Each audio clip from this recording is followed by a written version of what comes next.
সরকারি চাকরি সংশোধন অধ্যাদেশ বাতিলের দাবিতে সচিবালয়ে বিক্ষোভ করছেন কর্মকর্তা কর্মচারীরা। এ নিয়ে আরো খবর জানাতে যুক্ত হচ্ছেন সহকর্মী শাহনাজ ইয়াসমিন।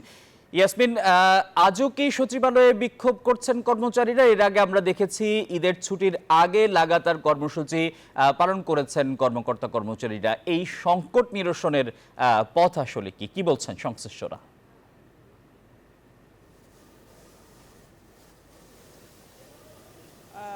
আপনাকে ধন্যবাদ জানাচ্ছি। আজকে 13তম দিন সচিবালয় সরকারি চাকরি অধ্যাদেশ 2025 এই বাতিলের দাবিতে সচিবালয়ের কর্মকর্তা কর্মচারীরা যে ফোরাম আছে, ঐক্য ফোরাম, তারা আন্দোলন করছে এবং ঈদের আগে 11 দিন করে গতকাল শুরু হয়েছিল ঈদের পর, এবং আজকে আবার হচ্ছে ঈদের পর দ্বিতীয় দিনের মতো।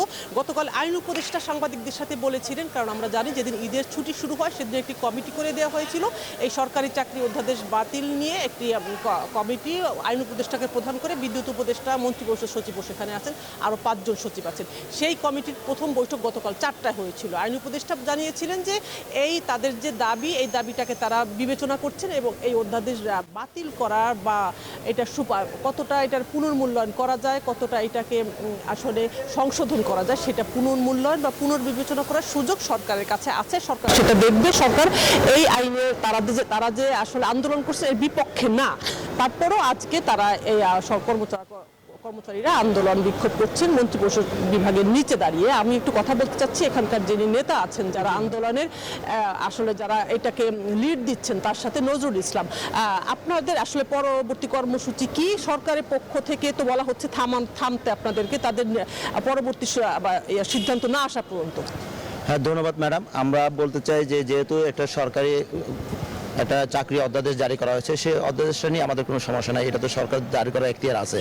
কিন্তু আমাদের একটা অব্লিগেশন হচ্ছে, সেটা হচ্ছে 1979 সনে যে মার্শালের যে অর্ডিন্যান্সে যখন সংবিধান স্থগিত ছিল, তখন যে অধ্যাদেশ জারির যে প্রেক্ষাপট ছিল, সেই বিষয়গুলো এই নতুন অধ্যাদেশে অন্তর্ভুক্ত করাই আমাদের একটা ক্ষোভ। এবং এই ক্ষোভটা আমরা আসলে এই অধ্যাদেশ জারির আগে মাননীয় উপদেষ্টা এবং সচিব মহোদয়কে জানাইছি। ওনারা আমাদেরকে আশ্বস্ত করেছিল যে এটা হবে না, আপনাদের বিরুদ্ধে হবে না এবং এটা আপনাদের জন্য প্রয়োগ হবে না। কিন্তু অধ্যাদেশ জারি হলে তো এটা আসলে 18 লক্ষ কর্মচারীর জন্য তো সবার জন্য হবে। তো আসলে স্যাররা যেভাবে কথা বলছেন, আমাদের কাছে কথা এবং কাজে মিল না হওয়ার কারণে আসলে আমরা মাঠ থেকে সরে যেতে চাচ্ছি না। এই আন্দোলনটা আসলে এই অধ্যাদেশ বাতিল হওয়ার আগ পর্যন্ত অব্যাহত থাকবে। কিভাবে করবেন আন্দোলনটা? এই আন্দোলনটা হচ্ছে আমাদের সীমিত, যেহেতু আমাদের কর্মচারী একটা শৃঙ্খলার মধ্যে আছে। আমরা চাই না কেউ গেটে অবস্থান নেই, কেউ কক্ষ অবস্থান ধর্মঘট করুক, এরকম না।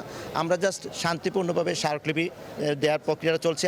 আমার মনে হয় আজকে স্মারকলিপির প্রকল্পটা শেষ হয়ে যাবে। স্মারকলিপি পর্বটা দেওয়ার উদ্দেশ্য হচ্ছে যে স্যাররা যাতে আমাদের পক্ষে আপনাদের কথা বলে। অসংখ্য ধন্যবাদ জনাব নজরুল ইসলাম। কথা বলছিলেন কর্মচারী ঐক্য ফোরামের যে নেতা, যারা 2-3 জন আছেন, যারা এই আন্দোলনটাকে লিড দিচ্ছেন, তাদের একজন। আমরা দেখি আসলে পরবর্তী কর্মসূচি তারা কিভাবে দিচ্ছে এবং কতটুকু সরকারের পক্ষ থেকে তাদেরকে সাপোর্ট করা হচ্ছে।